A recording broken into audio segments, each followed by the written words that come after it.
व्यक्ति अध्ययन। इस विधि में एक व्यक्ति विशेष केस का गहराई से अध्ययन करने पर बल दिया जाता है। अनुसंधानकर्ता उन व्यक्तियों पर ज़्यादा ध्यान केंद्रित करते हैं जिसमें कम समझे गए गोचरों के संबंध में महत्वपूर्ण सूचनाएं मिलती हैं, अतः कुछ नया सीखने को मिलता है। केस विशिष्ट योग्यता वाला एक व्यक्ति हो सकता है। उदाहरण के लिए मनोवैज्ञानिक विकार प्रदर्शित करने वाला एक रोगी, अथवा व्यक्तियों का ऐसा छोटा समूह जिसमें बहुत सी विशेषताएं समान होती हैं। उदाहरण के लिए सृजनात्मक लेखक जैसे रविन्द्रनाथ टैगोर एवं महादेवी वर्मा। संस्थाएं उदाहरण के लिए खराब अथवा सफलतापूर्वक कार्य करने वाले विद्यालय अथवा कंपनी कार्यालय तथा विशिष्ट उदाहरण के लिए सुनामी के विध्वंस को प्रभावित बच्चे, युद्ध अथवा वाहन द्वारा उत्पन्न प्रदूषण आदि। जिन व्यक्तियों का हम अध्ययन करते हैं वे अपने क्षेत्र में विशिष्ट होते हैं, इसलिए उनमें सूचनाएं बहुत होती हैं। व्यक्ति अध्ययन में अनेक विधियों का उपयोग विभिन्न प्रकार की प्रतिक्रियादाताओं से सूचना ग्रहण संग्रह के लिए किया जाता है, जैसे साक्षात्कार, प्रेक्षण तथा मनोवैज्ञानिक परीक्षण। ये प्रतिक्रियादाता किसी न किसी रूप में व्यक्ति से संबंधित हो सकते हैं तथा महत्वपूर्ण सूचनाएं दे सकते हैं। व्यक्ति अध्ययन की सहायता से मनोवैज्ञानिकों ने कल्पनाओं, आशाओं, भय, आघातपूर्ण अनुभवों तथा अभिभावकों द्वारा किए गए लालन पालन पर अनुसंधान कार्य किया है, जिनसे व्यक्ति के मन एवं व्यवहार को समझने में सहायता मिलती है। व्यक्ति अध्ययनों से घटनाओं के आख्यान अथवा विस्तृत विवरण मिलते हैं जो व्यक्ति के जीवन में घटित होते हैं। व्यक्ति अध्ययन नैदानिक मनोविज्ञान तथा मानव विकास के क्षेत्र में अनुसंधान का एक मूल्यवान उपकरण है। फ्रॉयड की सोच, जिससे मनोविश्लेषण के सिद्धांत का विकास हुआ, वह उनके व्यक्तियों के विषय में प्रेक्षण एवं व्यवस्थित अभिलेख तैयार करने के कारण संभव हो सका था। उसी प्रकार पियाजे ने संज्ञानात्मक विकास के सिद्धांत का प्रतिपादन अपने 3 बच्चों के प्रेक्षण के आधार पर किया था। व्यक्ति अध्ययनों का उपयोग बच्चों को समाजीकरण के ढंग से समझने में किया जाता है। उदाहरण के लिए मिल्टन एवं हिचकॉक ने खालापुर के राजपूत बच्चों के समाजीकरण का व्यक्ति अध्ययन किया। एस आनंद लक्ष्मी ने वाराणसी के बुनकर समुदाय में शैशव काल के रूप का अध्ययन किया था। व्यक्ति अध्ययन व्यक्तियों के जीवन की गहराइयों का विस्तृत चित्रण प्रदान करते हैं। यद्यपि व्यक्ति अध्ययनों के आधार पर सामान्यीकरण करते समय अधिक सावधानी की आवश्यकता होती है। एकल व्यक्ति अध्ययनों में वैधता की समस्या एक चुनौती होती है। यह सुझाव दिया जाता है कि अनेक अन्वेषकों द्वारा विभिन्न स्रोतों की सूचनाओं को विविध रचना कौशल बहुल के उपयोग से एकत्रित करना चाहिए। प्रदत्त संग्रह की सावधानीपूर्ण योजना भी आवश्यक होती है। प्रदत्त संग्रह की पूरी प्रक्रिया में अनुसंधानकर्ता को साक्ष्यों की एक श्रृंखला बनाए रखनी चाहिए, जिससे वह विविध प्रदत्तों स्रोतों को जो अनुसंधान के प्रश्नों से संबंधित हो जोड़ सके। जैसा कि आप पढ़ चुके हैं कि प्रत्येक विधि की अपनी विशेषताएं एवं सीमाएं होती हैं, इसलिए अनुसंधानकर्ता से यह अपेक्षा की जाती है कि वह किसी एक विधि पर ही निर्भर न रहे। वास्तविक स्थिति को जानने के लिए 2 या 2 से अधिक विधियों की संयुक्तियों का उपयोग करना चाहिए। यदि सभी विधियां एक परिणाम दें, तब सब एक ही परिणाम दें तो निश्चिंत हुआ जा सकता है। प्रदत्त विश्लेषण। पूर्व खंड में हमने सूचनाओं के संग्रहण की विविध विधियों की विवेचना की। प्रदत्त संग्रह के बाद अनुसंधानकर्ता का दूसरा कार्य निष्कर्ष निकालना होता है।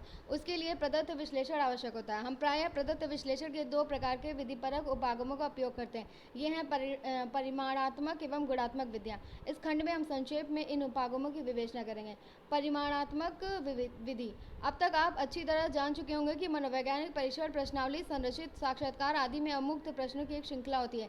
कहने का आशय है कि इन मापकों में प्रश्न तथा उनके संभावित उत्तर दिए गए होते हैं। सामान्यतः ये प्रतिक्रियाएं मापनियों के रूप में होती है, अर्थात वे प्रतिक्रिया की शक्ति तथा मात्रा को प्रदर्शित करती हैं। उदाहरण के लिए वे निम्न में से 5, 7, 11 उच्च तक फैली हो सकती हैं। प्रतिभागियों का कार्य होता है कि वे सर्वाधिक उपयुक्त प्रतिक्रिया का चयन करें। कभी कभी उसमें सही और गलत प्रतिक्रियाएं होती हैं। अनुसंधानकर्ता प्रत्येक उत्तर के लिए 1 अंक प्रदान करता है, प्रायः 1 अंक सही उत्तर के लिए, 0 अंक गलत उत्तर के लिए। अंत में अनुसंधानकर्ता इन सभी अंकों का योग ज्ञात करता है और एक समग्र अंक प्राप्त करता है, जो प्रतिभागी के उस गुण विशेष के स्तर के विषय में बताता है। उदाहरण के लिए बुद्धि, शैक्षिक बुद्धि इत्यादि। ऐसा करते समय अनुसंधानकर्ता मनोवैज्ञानिक गुणों को एक मात्रा साधारणतः अंक में बदल देता है। निष्कर्ष ज्ञात करने के उद्देश्य से अनुसंधानकर्ता व्यक्ति के लाभदायकों की तुलना समूह से करता है। समूह 2 समूहों के लाभदायकों की तुलना करता है। उसके लिए कुछ सांख्यिकीय विधियों के उपयोग की आवश्यकता पड़ती है, जिसके विषय में आप आगे पढ़ेंगे। आप 10वीं कक्षा में गणित के अंतर्गत केंद्रीय प्रवृत्तियों की विधियों, मध्य माध्यिका तथा बहुलक परिवर्तनशीलता की विधियों, प्रसार, चतुर्थक विचलन, मानक विचलन, सहसंबंध गुणांक आदि के विषय में पढ़ चुके हैं। ये तथा कुछ अन्य अति विकसित सांख्यिकी विधियां अनुसंधानकर्ता को अनुमान लगाने तथा प्रदत्तों को अर्थवान बनाने हेतु योग्य बनाती हैं। गुणात्मक विधि। मानवीय अनुभव बहुत जटिल होते हैं। यह जटिलता उस समय समाप्त हो जाती है जब प्रश्नों के आधार पर कोई व्यक्ति किसी परीक्षार्थी से सूचना प्राप्त करता है।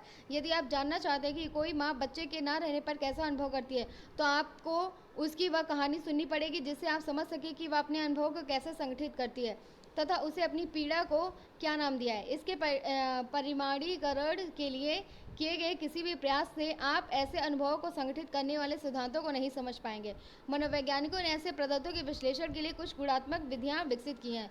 इनमें से एक विवरणात्मक विधि है। प्रदत्त सर्वदा लाभदायकों के रूप में नहीं प्राप्त होते हैं। जब अनुसंधानकर्ता सहभागी प्रेक्षण की विधि का अथवा असंरचित साक्षात्कार का उपयोग करता है तो प्रदत्त प्रायः विवरणों के रूप में प्राप्त होते हैं, जैसे प्रतिभागी की ही शब्दावली में अनुसंधानकर्ता के प्रेक्षण नोट, फोटोग्राफ, अनुसंधानकर्ता द्वारा साक्षात्कार के साथ ली गई प्रतिक्रियाओं के विवरण अथवा टेप वीडियो अभिलेखित अनौपचारिक बातचीत आदि रूपों में। ऐसे प्रदत्तों को अंकों में परिवर्तित नहीं किया जा सकता और इनका सांख्यिकी विश्लेषण भी नहीं किया जा सकता, बल्कि अनुसंधानकर्ता विषय विश्लेषण विधि का उपयोग कर तथ्यपरक वर्गीकरणों की जानकारी प्राप्त करता है और प्रदत्त से उदाहरण लेकर उन वर्गों का निर्माण करता है। यह स्वभावतः अधिक विवरणात्मक होता है। यह समझ लेना चाहिए कि परिमाणात्मक एवं गुणात्मक विधियां परस्पर विरोधी नहीं हैं, बल्कि एक दूसरे की पूरक है। किसी घटना को समग्र रूप से समझने के लिए दोनों विधियों की उपयुक्त संयुक्ति अधिक अपेक्षित है।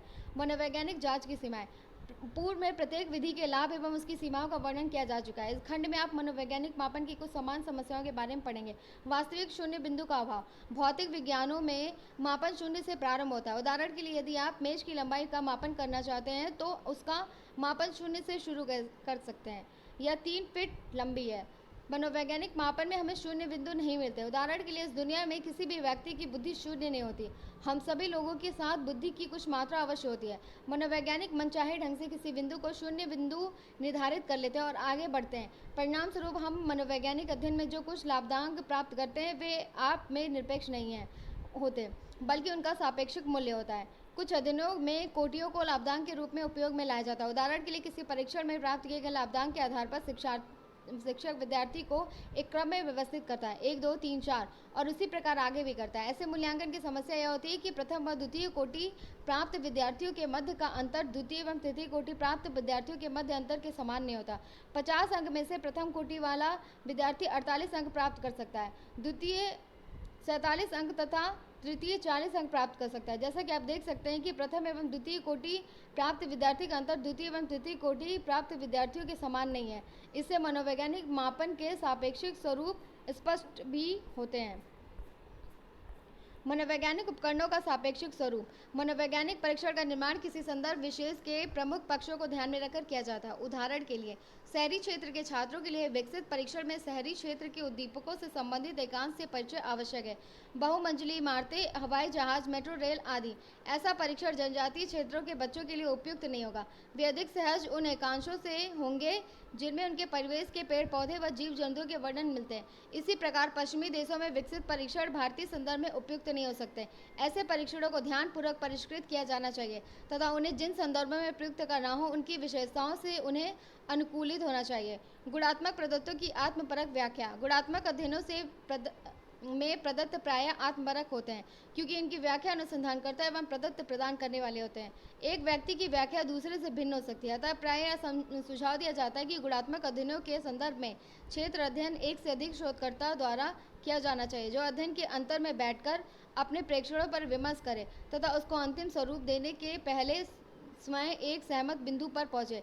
वस्तुतः यदि ऐसे सार्थक विमर्श प्रतिक्रियादाताओं को भी सम्मिलित किया जाए तो अधिक अच्छा होगा। नैतिक मुद्दे। जैसा कि आप जानते हैं कि मनोवैज्ञानिक अनुसंधान मानव व्यवहार से संबंधित होते हैं, इसलिए अनुसंधानकर्ता से यह आशा की जाती है कि वह अपने अध्ययन के दौरान नैतिकता अथवा नैतिक सिद्धांत का पालन करेगा। ये सिद्धांत अध्ययन में भाग लेने के लिए व्यक्ति की निष्ठा एवं रुचि का समान, अध्ययन के प्रतिभागियों के उपकार अथवा किसी खतरे से उसकी सुरक्षा तथा अनुसंधान के लाभ से सभी प्रतिभागियों की भागीदारी। इन नैतिक सिद्धांतों के कुछ महत्वपूर्ण पक्षों का वर्णन आगे किया जा रहा है। स्वैच्छिक सहभागिता। यह सिद्धांत कहता है कि जिन व्यक्तियों पर आप अध्ययन करने जा रहे हैं यह निर्धारित करने का विकल्प होना चाहिए वे अध्ययन में भाग लेंगे अथवा नहीं। प्रतिभागियों को इस बात का विकल्प होना चाहिए कि वह बिना किसी प्रतिणन प्रपीड़न अथवा प्रलोभन के अध्ययन में भाग लें और अनुसंधान के आरंभ होने के बाद उससे अलग होने पर उन्हें किसी भी प्रकार से दंडित नहीं किया जाए। सूचित सहमति। यह आवश्यक है कि प्रतिभागी को यह पता होना चाहिए कि अध्ययन के दौरान उनके साथ क्या घटित होगा।